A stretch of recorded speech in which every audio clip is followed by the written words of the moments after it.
Here's the first ball. Match 2. We saw that yesterday. কানাডার global টি-20 লিগের অভিষেক ম্যাচেই দুর্দান্ত বোলিং করেছেন বাংলাদেশের পেসার শরীফুল ইসলাম।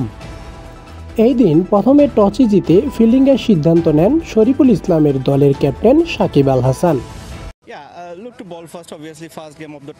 কানাডার গ্লোবাল টি-20 লিগে এই দিন মাঠে নেমেছিল সাকিব ও শরীফুলের দল বাংলা টাইগার্স। এই দিন প্রথমে টসে জিতে ফিল্ডিংয়ের সিদ্ধান্ত নেয় শরীফুল ইসলামের দলের অধিনায়ক সাকিব আল হাসান। এই দিন ম্যাচের প্রথম ওভার বল করার জন্য নিয়ে আসা হয় শরীফুল ইসলামকে।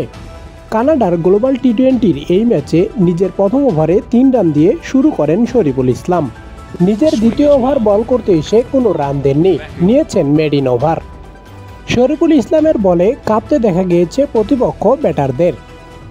এরপর নিজের তৃতীয় ওভারে বল করতে এসে শরীফুল ইসলাম খরচ করেন 9 রান। এরপর দলের 19তম ওভারে আবার বল করতে আসেন শরীফুল ইসলাম। নিজের শেষ ওভারে বল করতে এসে শরীফুল ইসলাম 2 রান দিয়ে একটি উইকেট পান। এই দিন মোট 4 ওভার বল করে 15 রান দিয়ে একটি উইকেটের দেখা পান শরীফুল ইসলাম।